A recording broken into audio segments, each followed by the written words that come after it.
The Trumpet Daily program begins right now. Today's world news, what it means, where it's taking us. I bring you the one and only possible message of world peace. This is a message of hope, tremendous hope. And he said unto me, you must prophesy again. The Trumpet Daily program begins right now. These are White House correspondents like you've never seen before. They're part of the Trump administration's push to bring so-called new media into the White House. We have an individual in our new media seat today. Cara Castronova is White House correspondent for Lindell TV. Go to mypillow.com. Yes, that Lindell. Boys will be boys, and The new media outlets have full access to the White House briefing room, where they ask questions like this. Will you guys also consider releasing the president's fitness plan? He actually looks healthier than ever before. Is he working out with Bobby Kennedy? And is he eating less McDonald's? I can confirm the president is in very good shape. We met the new media correspondents on the day Trump announced tariffs that could upend the world economic order. As other news outlets reported on the tanking stock market, on Bannon TV, they celebrated. This is the first day where a sitting president put America's working class first, and it's a glorious day to be standing here at the White House and to be able to say that and bring that to you. But while not all new media here are MAGA media, a lot of them are more cheerleading President Trump than challenging him. You are a Trump fan, right? Yes, I'm definitely a supporter of President Trump. So will you be able to hold them to account then? But to the people, and I'm sure you see this online every single day, who say you don't deserve to be here because you're not a real journalist, what's your response to them? Well, I'm pretty sure the group of people in there spent, 4 years covering for someone who was essentially dead, and that's being charitable in my description of him, a president by the name of Joe Biden. So to all those people who are apoplectic over having new media voices, you guys failed, and that's why we're here. The chair of the White House Correspondents Association, a group that has represented White House reporters for more than a century, recently wrote, "For the public to get information it needs to understand and make decisions about the most powerful office in the world, it needs news produced by experienced professional journalists who ask tough questions and produce fair coverage." Ending the week on a little bit of a lighter note, there's the regime media talking about a subject that they love to talk about themselves, how important they are, their rules, their standards of conduct, how that they've got to challenge. They've got to challenge those in power. Total lack of self-awareness. These people accusing Trump supporters in the new media that have been invited into the White House of being cheerleaders for it. Like one of the, I think it was Natalie Winters there, said that, look, you covered for a man that had dementia and he was the president of the United States. That was like 2 seconds ago. Covered it up. And now they're coming out with the tell-all books. Yeah, we knew it. we knew he wasn't right. We knew he wasn't all there. And now we're here to tell you after the fact. You're listening to Stephen Flurry, and this is the Trumpet Daily. We appreciate you joining us on today's show. You can get to the live video stream of this program at trumpetdaily.com or the Rumble channel, rumble.com/Trumpet Daily. Also, it plays every evening at LFA TV. That too is a Rumble channel. The email address, td@thetrumpet.com, if you'd like to submit some feedback.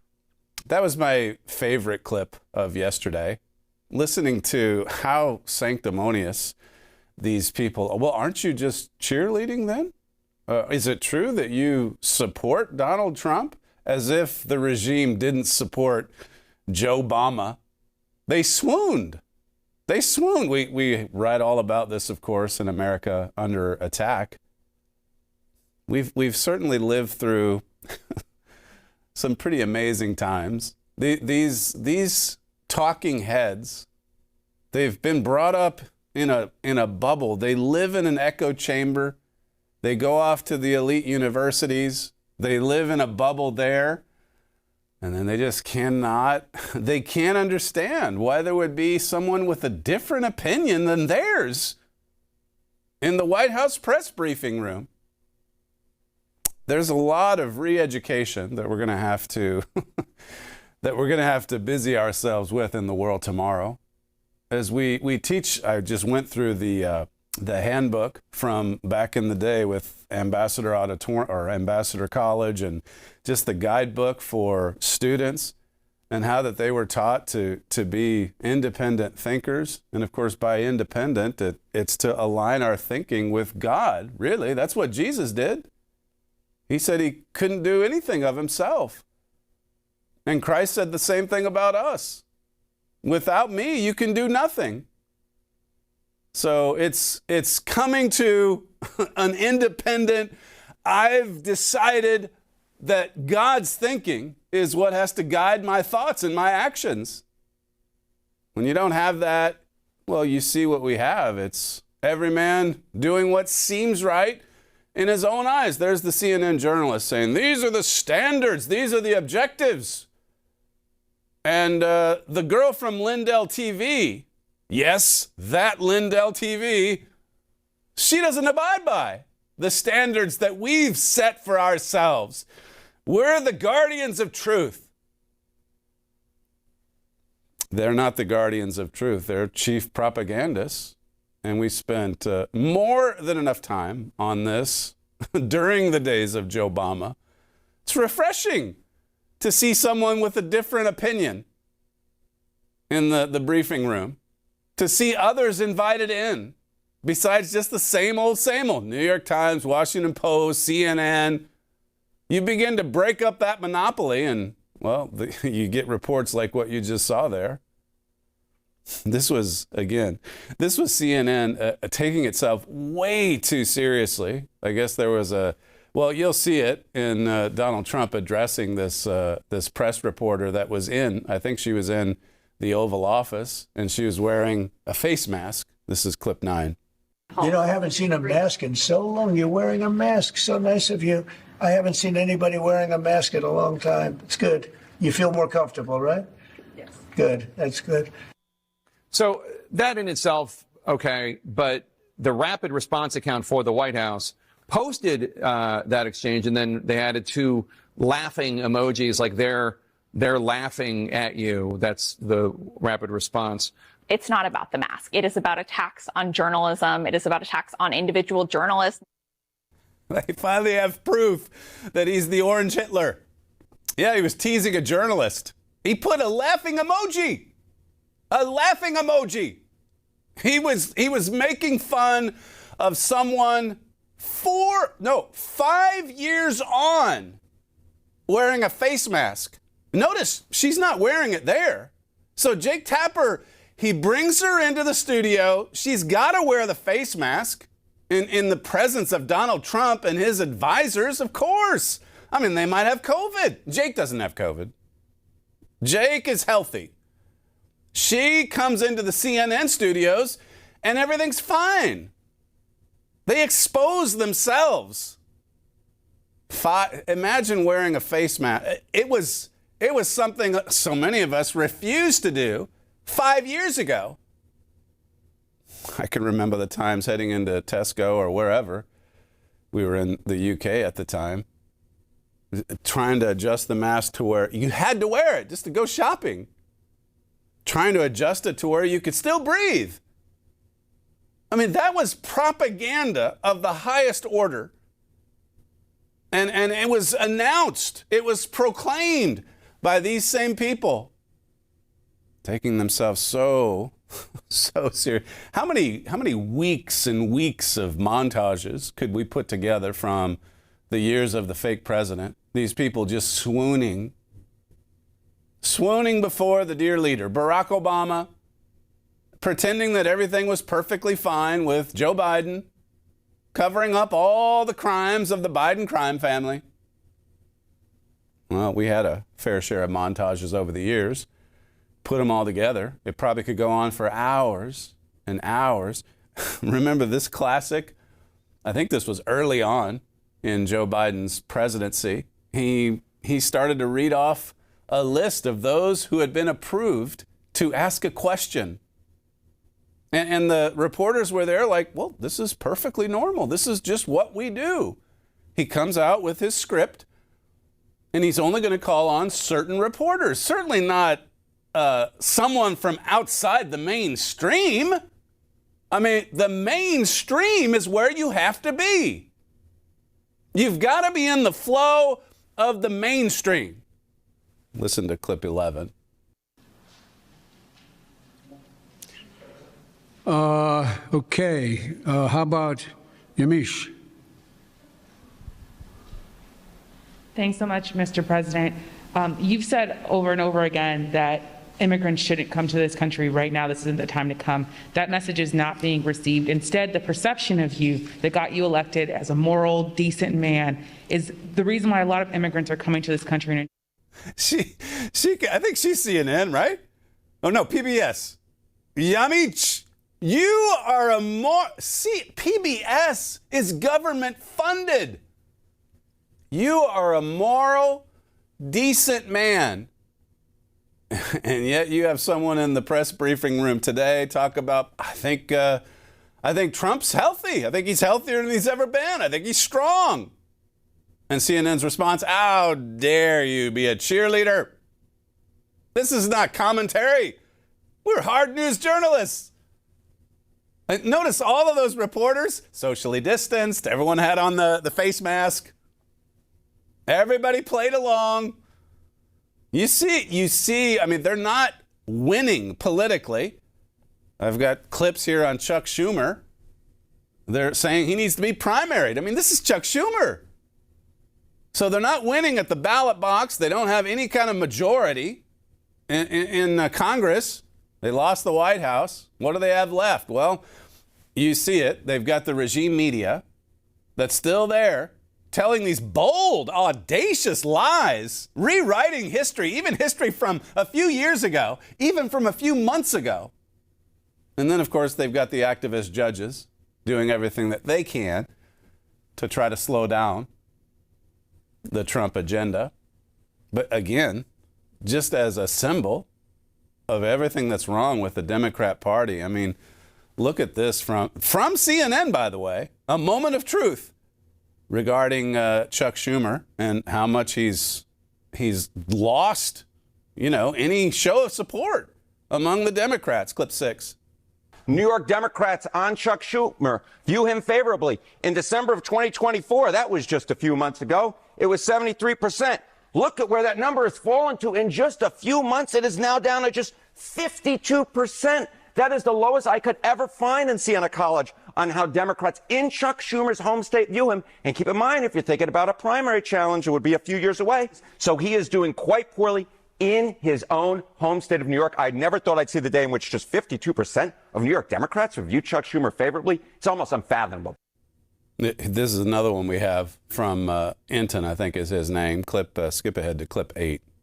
Yeah, this, I think, is a revolt that is going on within the Democratic Party right now, Democrats and their leaders. I mean, take a look nationally. Hello, Democrats on Dem leaders in Congress. The belief that they will do the right thing when it comes to the economy. Last year at this time, 80% believed that the Democratic leaders in Congress would do the right thing when it comes to the economy. And keep in mind, this is Democrats. Look at where we are now. That number has been slashed in half to just 39%. Holy Toledo, that is the lowest number by far in Gallup polling. The lowest previous was just 60%, which is 21 points higher than this. Democrats hate what their congressional leaders in Washington are doing right now on the key issue of the day, the economy, and their confidence has fallen through the floor, Mr. Berman. I love that guy. I mean, that's some good energy right there. Fallen through the floor. There you go. That's a bit of truth, surprisingly, coming from CNN. The same network that speaks so contemptuously of all things Trump. And yet, look around. Look at Chuck Schumer's lack of support in his own home state, a blue state, New York.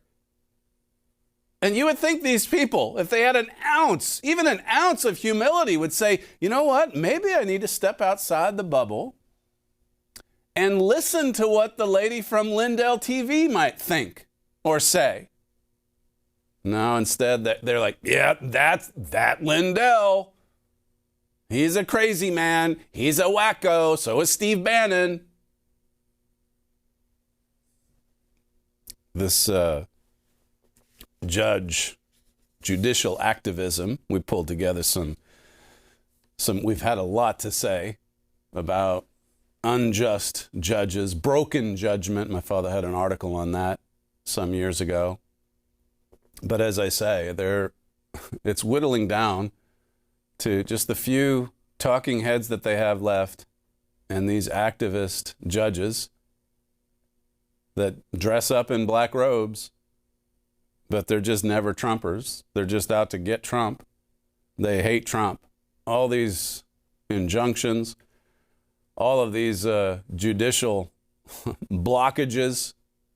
They weren't there with Obama, weren't there with George W. Bush, weren't there with Biden.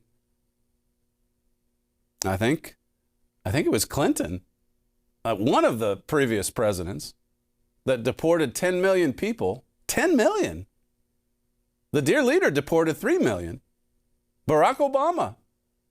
Nobody stood in the way of that. We've played the clips for you. This is from ABC News. A Milwaukee County Circuit judge has been arrested by the FBI over allegedly helping an undocumented immigrant evade arrest. It's not even just trying to slow down the Trump agenda. Some of these judges are actively working to conceal illegals, to keep them from being arrested, prosecuted. They arrested this judge on charges of obstruction. And there's another one here, ex-New Mexico judge, wife arrested for allegedly harboring illegal Tren de Aragua, the gang member from South America.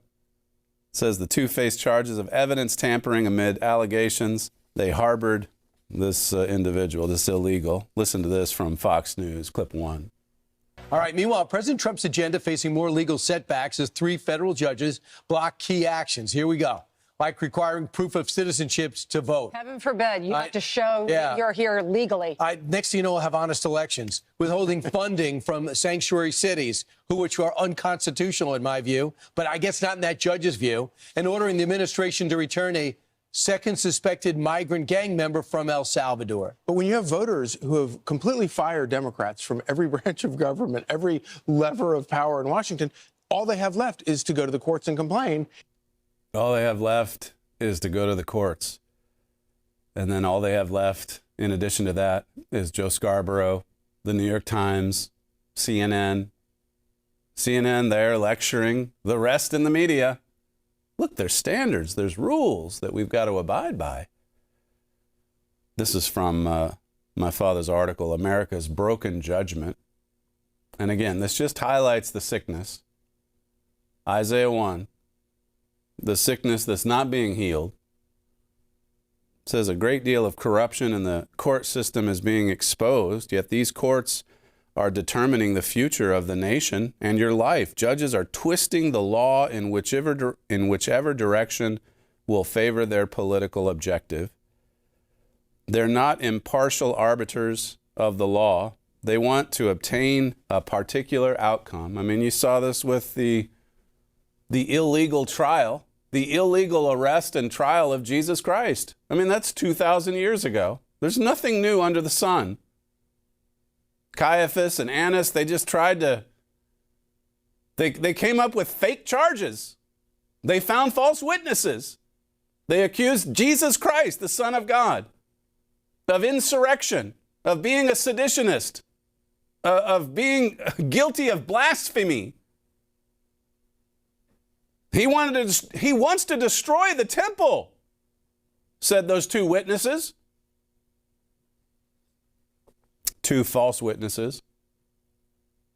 This has been man's way. Show me the man and I'll find the crime.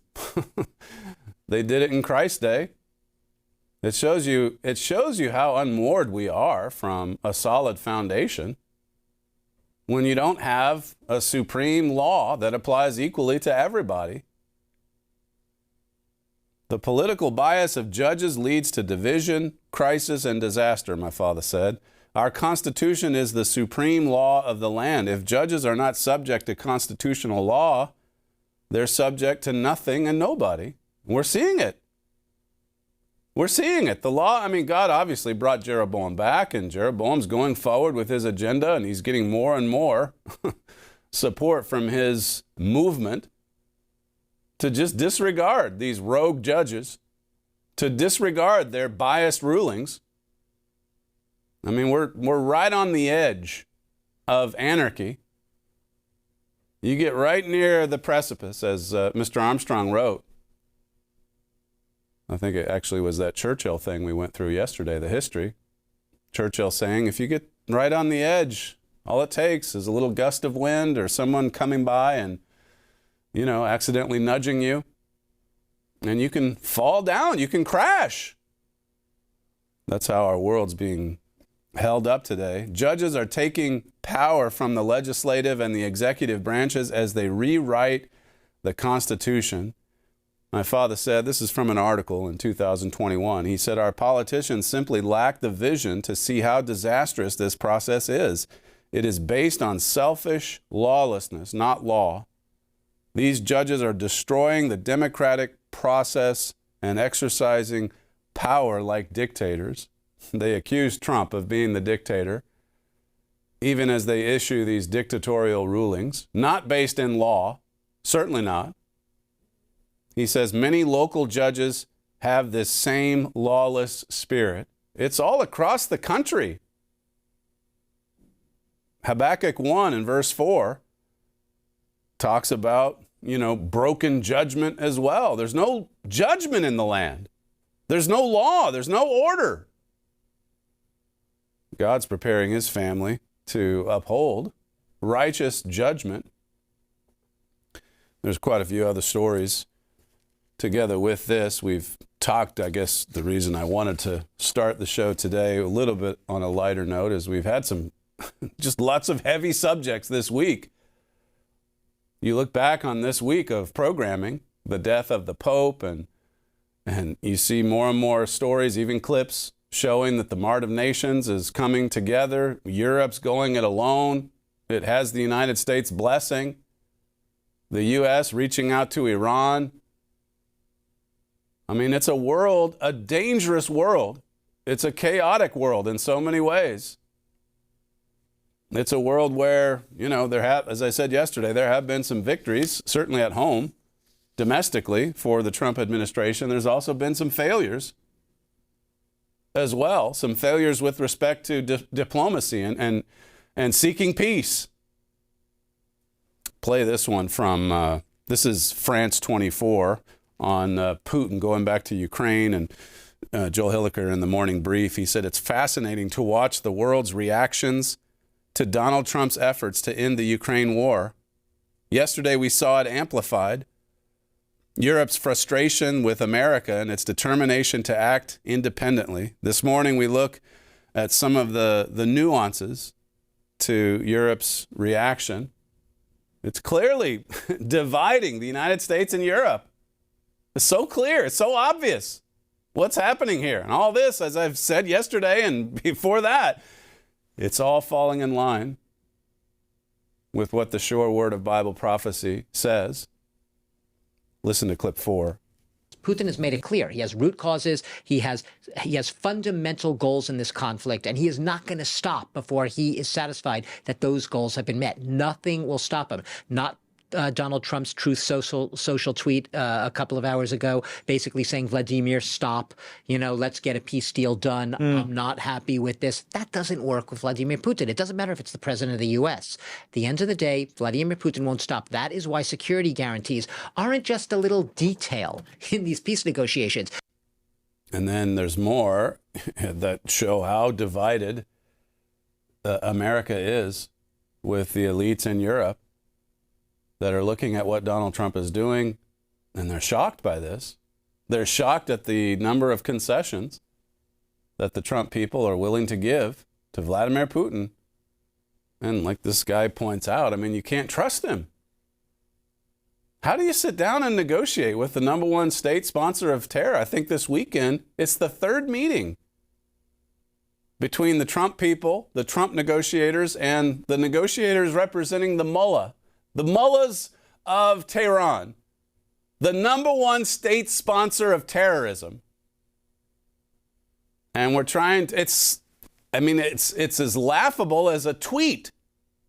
Stop firing missiles into Kiev, Vladimir. You're killing people and we want a peace deal. That's the approach they're taking with Iran now. How's this going to work out in the end? But just to come back to this deepening division between America and Europe, here's, again, France 24, clip 2.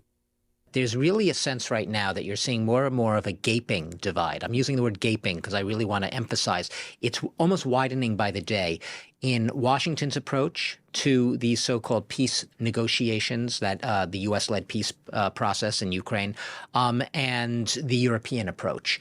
From the European perspective, what Donald Trump's policy amounts to basically is throwing multiple strategic wins Putin's way, multiple bones to Putin, asking almost nothing of Russia in terms of concessions, very, very little of Russia in terms of concessions, while heaping the overwhelming brunt of the pressure and the expectations on Kiev. This same segment, it goes back to the showdown in the Oval Office. Remember that one back in March?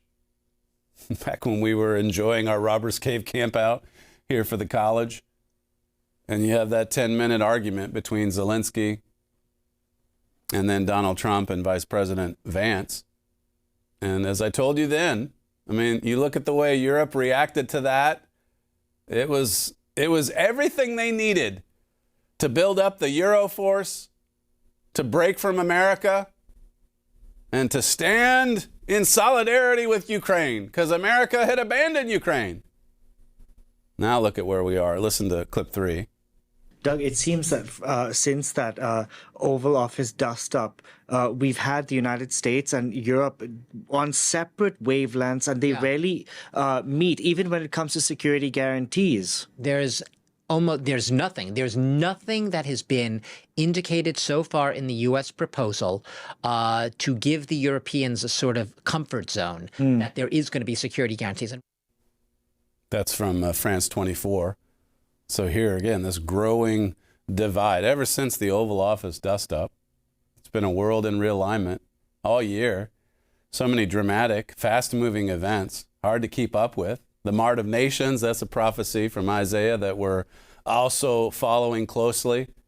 The idea a couple of weeks ago that the tariffs, I mean, it was just making everyone in the world friends with the United States. China's the big enemy. Listen to this. You know what else is really pretty revealing in this next clip is just how common tariffs are from one nation to the next. I mean, you listen to the regime media, it's as if the only nation in the world to slap tariffs on imports is the United States. Listen to this about China and Europe coming together and the fact that they're willing to reduce the current tariffs that they have on each other. Just at a show of friendship to come together. Eventually, they're all going to come together in opposition to the United States and Britain as well. This is clip 5.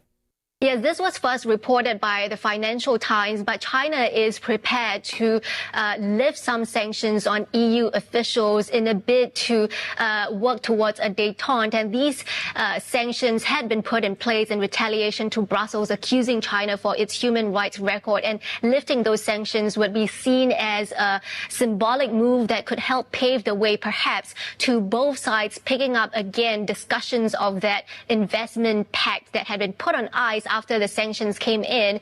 At the same time, we know that EU has been considering potential price commitments from China on the EV front to replace those up to 45% tariffs on Chinese EVs. And again, China showed another gesture of goodwill in its retaliation against those EV tariffs. It opened up a probe into French cognac, but China has now delayed the conclusion of that probe by 3 months, easing off pressure on French producers. And this also comes as we know the EU officials are looking at a trip to Beijing in July, again showing an indication of their willingness to travel all the way to Beijing when there was reluctance from President Xi to go to Brussels. And again, both sides leaning towards each other to counter against the impact of Trump's tariffs. So they're looking at their tariffs on one another and maybe reducing them to counter Trump's tariffs on their nation. Everybody does it.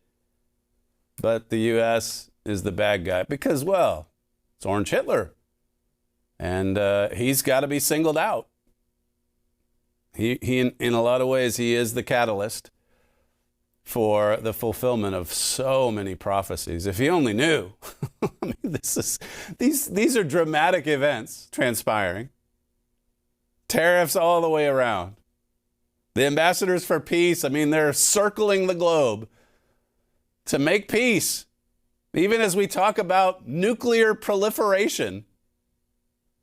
This is, you can play these next two together, 12 and 13. This is on the latest efforts from America's ambassadors for peace, reaching out, in this case, to the #1 state sponsor of terror. Play those two. I think we're doing very well with respect to Iran, and we're having very serious meetings. And there are only two options, and the one option is not a good option. It's not a good option at all. And we're doing a lot of things, I will say, but that one is well in its way. We could have a very, very good decision, and a lot of lives will be saved. President Trump speaking on the ongoing nuclear negotiations with Iran yesterday. U.S. officials will meet with their Iranian counterparts in Oman tomorrow. Senior State Department official Michael Anton, now named to lead technical talks. Secretary of State Marco Rubio telling the Free Press podcast, quote, if Iran wants a civil nuclear program, they can have one, just like many other countries can have one. And that is they import enriched materials. So that's the sticking point.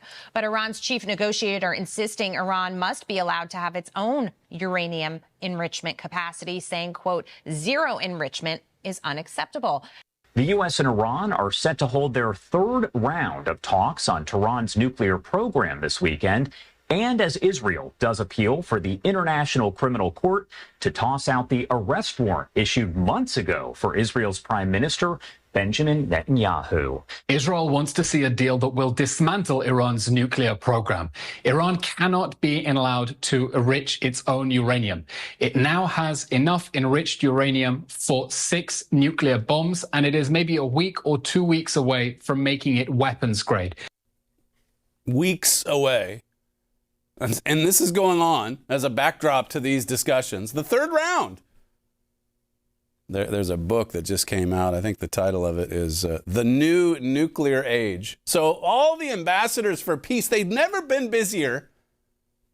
And at the same time, civilization is entering into this new nuclear age. This next clip is the author of that book. I forget which show that he's on, but play that nuclear age clip. Might best be described by the title of a book that has just come out. The title is The New Nuclear Age at the Precipice of Armageddon, a frightening title. And the subject of our conversation today, it's a concern basically that nuclear proliferation and new nuclear threats have us in a very dangerous moment. We're joined by the author of the book of that title, Ankit Panda. You know, this is a book that one might be thinking about right now, given so much that's going on in the world. But I gather you got started on this in part as a result of Russia's invasion of Ukraine. Is that right? Yeah, that's right. So first of all, Tom, let me say thank you for having me on the show. I really appreciate the chance to chat a bit about the book and the ideas within. So essentially, really, the start of the Ukraine war really crystallized for me a set of thoughts that had been percolating in my mind for probably around the start of the pandemic, really starting in 2020, that something was fundamentally shifting in the global nuclear order. I think this changing geopolitical environment, the arrival of new technologies, the shifting role of the United States in the international system, all, I think, collide in a way that really does meaningfully shift the thematic resonance that nuclear weapons have today in international politics. So in the book, I argue that the 30-year period that roughly followed the end of the Cold War was a period of relative optimism. Nuclear weapons receded from the center of international politics to the periphery. And unfortunately, I think beginning in the 2020s and probably for the coming decades, nuclear weapons are going to be back at the center. For the 30 years that followed the end of the Cold War, this would have been essentially unthinkable, that you would have elected, democratically elected allied leaders making public cases for nuclear weapons. That is a meaningfully new phenomenon. And I think it deserves quite a bit of attention from Americans, of course, interested in the role that their country plays in the world, because this has been an important component of American statecraft for decades that is now shifting.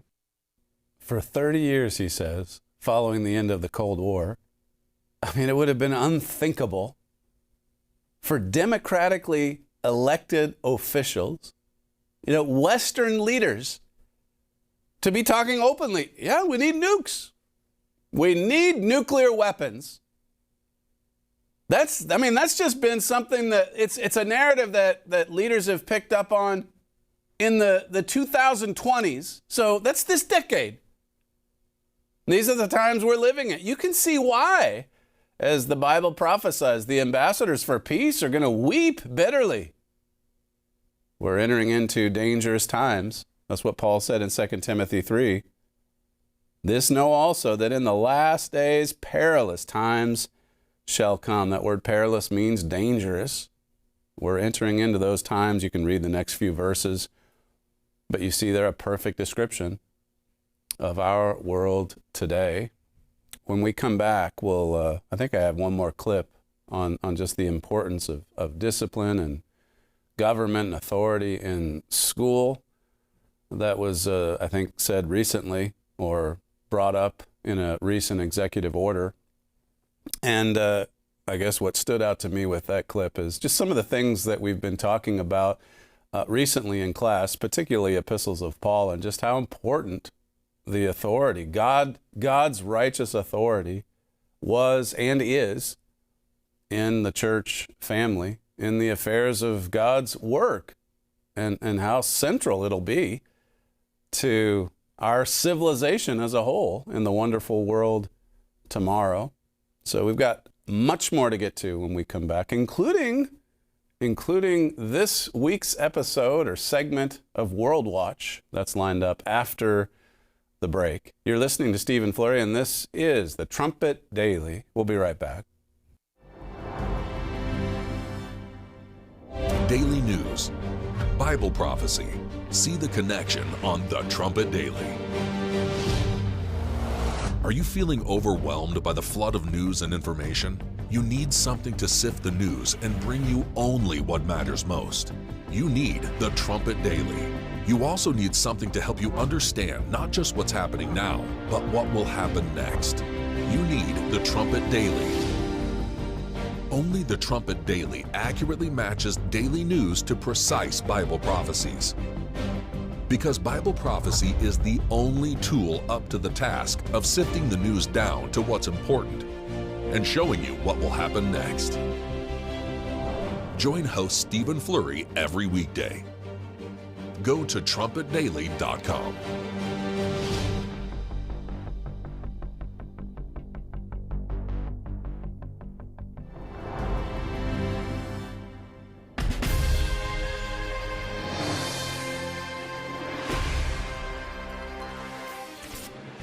New intelligence shows that China is supplying Russia with military equipment and building arms in Russian territory, the South China Morning Post reported on April 18th.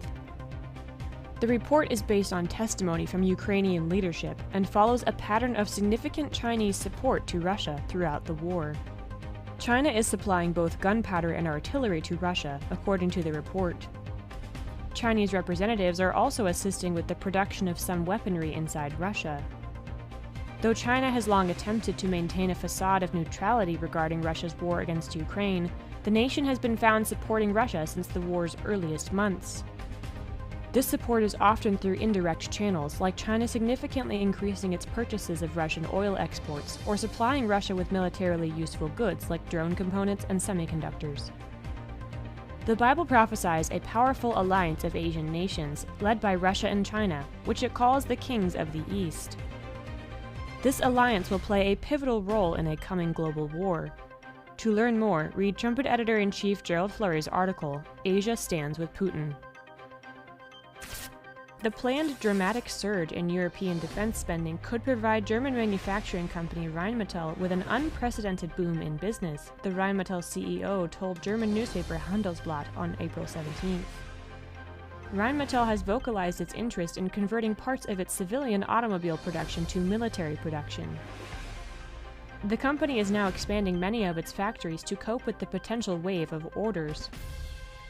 Rheinmetall is also in contact with the board members of Volkswagen, another automotive manufacturer hoping to move toward defense production, to negotiate Rheinmetall taking over Volkswagen plants. Several German industrial giants, such as Rheinmetall and Volkswagen, have a documented history of arming Nazi Germany in the Second World War. Herbert W. Armstrong warned for decades that these companies will play a key part in rearming the German war machine. To learn more about where these events are leading, read Trumpet Editor-in-Chief Gerald Flurry's article, Rising from the Underground. Chinese researchers have successfully tested a hydrogen-based bomb that mimics the intensity of a nuclear blast without using nuclear materials, the South China Morning Post reported on April 20th.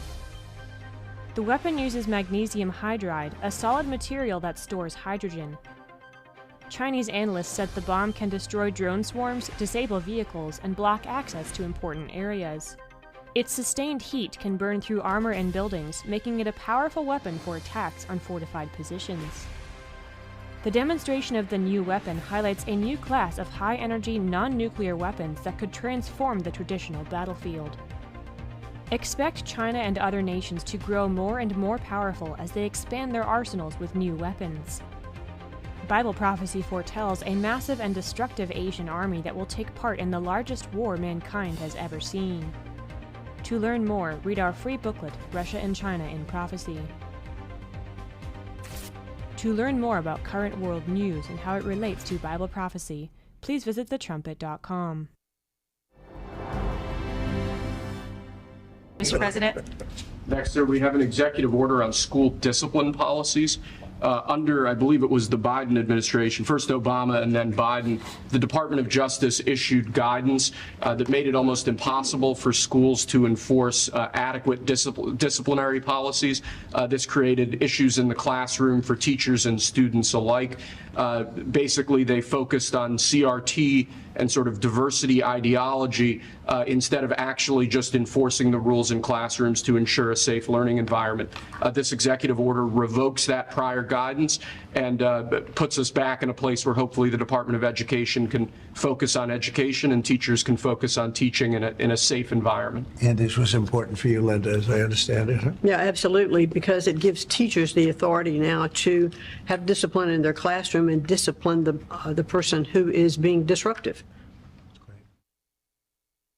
It gives teachers authority to administer discipline, to prevent those who are disruptive from disrupting the class. You need it.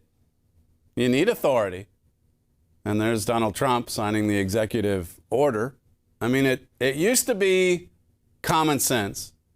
It used to be that parents, educators, everyone was in agreement on this.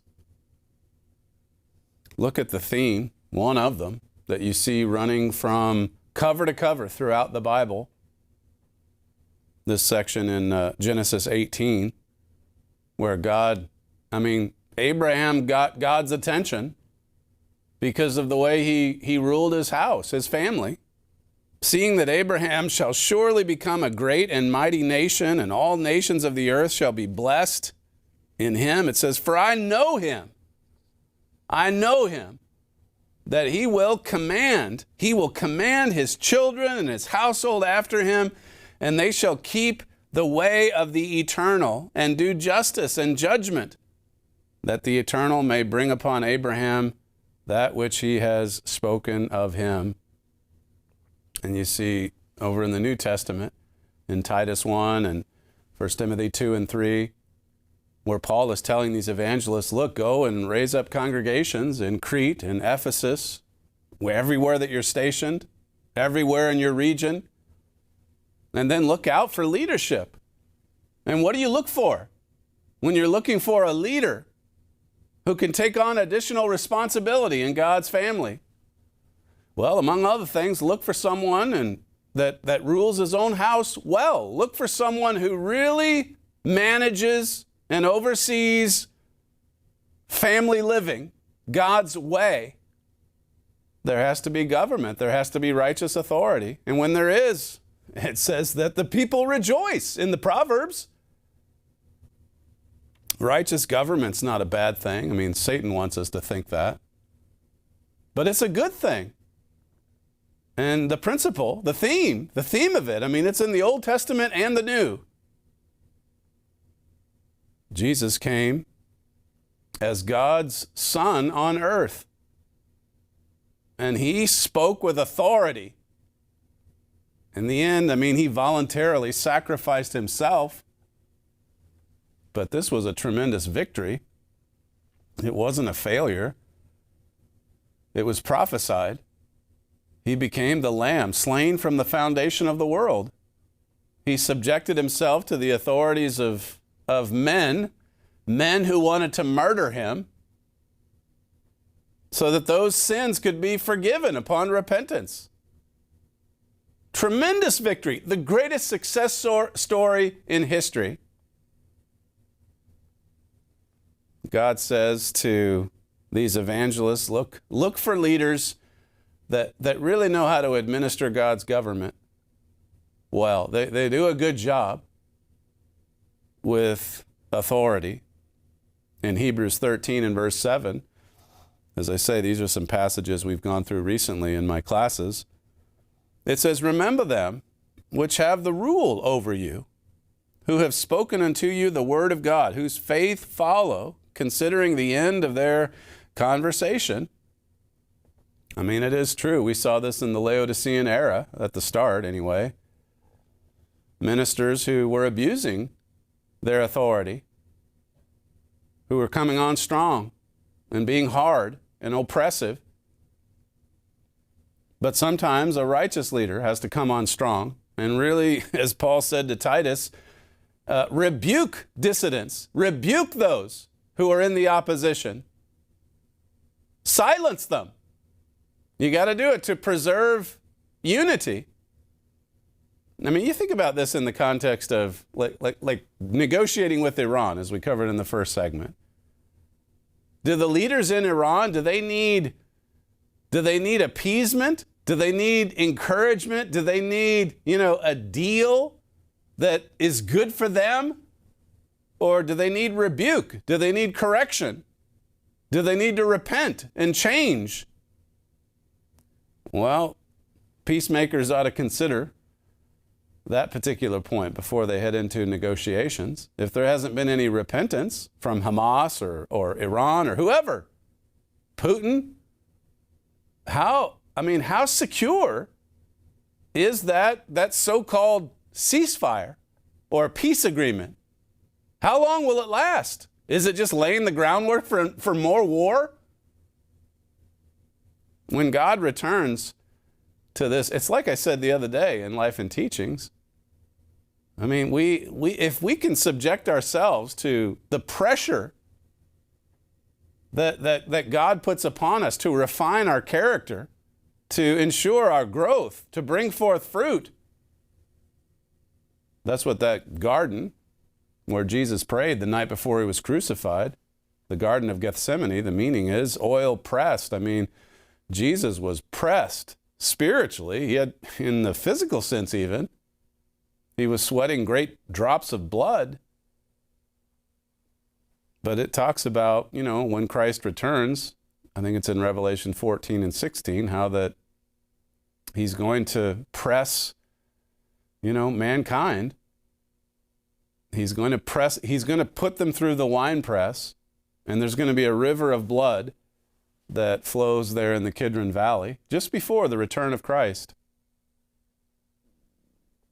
As I was telling the students, I mean, we can either be pressed God's way, and that's not easy, it's hard, but it's a lot harder to be pressed in the tribulation or the day of the Lord. That's what God's going to have to do to a stubborn, rebellious mankind that would not seek his correction, that refused to repent. Look at verse 8, this same passage. Jesus Christ the same yesterday, today, and forever. There's a consistency with God and his family. There's government. There's authority. There's righteous authority always. Notice verse 17. I mean, this is one of the stronger verses in the Bible on the governing authority God puts in the church, his family. Obey them that have rule over you, and submit yourselves, for they watch for your souls as they that must give account. I mean, the ministers, the leaders are going to have to give an account as well. And I mean, there's going to be greater condemnation on them if they abuse that authority. But they're looking out for the souls of God's children, the family of God. It says that they may do it with joy and not with grief, for that is unprofitable for you. I mean, you see scriptures from coming at both angles. You know, I just read one this morning about, servants really pleasing the master and being a kind of assistant where you don't just answer back after everything, but you try to anticipate the needs of the boss or the supervisor. And then there's certainly admonitions in the Bible about how to be an effective supervisor, a boss. Titus 1 and verse 10, he says here, for there are many unruly and vain talkers and deceivers, especially they of the circumcision, whose mouths must be stopped. I mean, that sounds pretty strong. And a lot of people wince when they read verses like this. I don't know, that's kind of old-fashioned. I don't know if that's applicable to today. I mean, we're in different times. Who subvert whole houses, teaching things which they ought not to teach for filthy lucre's sake. It says one of themselves, even the prophet, says they're liars. These are the people Paul encountered in Crete. One of their own prophets talked about this, but Paul says in verse 13, wherefore rebuke them sharply, that they may be sound in the faith. Rebuke them. And then in chapter 2, at the end of Titus, that chapter, it talks about God's grace and what it teaches us, how that we're to come out of the sins of this world, the ungodliness, the lust, and so on, and to live righteously, to live soberly. And then it talks about the sacrifice of Christ, that sacrificial love, everything that God did to purchase us. He owns us. And we want to be 100% submissive to his will. Paul said about all this in verse 15, this is Titus 2, these things speak and exhort and rebuke with all authority. Let no man despise you. I mean, abusing authority, it hurts a lot of people. And in some ways, the scars are there for life. But look at the other extreme. Look at how much lawlessness abounds when people are coddled and brought up in a very permissive environment. They go off to an elite school, perhaps, no discipline, no real administration to speak of. They're just free to roam, like Timothy Foote wrote for Inquire. Many years ago, we used the article in Principles of Living. They show up at Harvard. They're 18. And there's no order. There's no structure. There's no administration. There's no penalties. Or there's no punishment for infractions. It's just a free-for-all. And then they come out in society and, well, you see what happens. Look around. We're becoming more and more permissive and lawless. And because of that, there's a lot of disorder. There's a lot of fighting. There's a lot of contention. There's a lot of strife. How do you put an end to all that? Well, Paul says to his chief lieutenants, go and stop that nonsense. Put a stop to it. Use the authority that God's given to you. Use it righteously. Make sure it's tempered with mercy and forgiveness if there's repentance. But you've got to use that righteous authority. You've got to use it like Abraham did with his family. And God looked at that and said, yeah, I can build a nation through that man. That's all we have time for on today's show, the fastest moving hour in broadcasting. You're listening to Stephen Flurry, and this is the Trumpet Daily. Thanks for joining us today. Thanks for joining us all week. And we'll see you next time.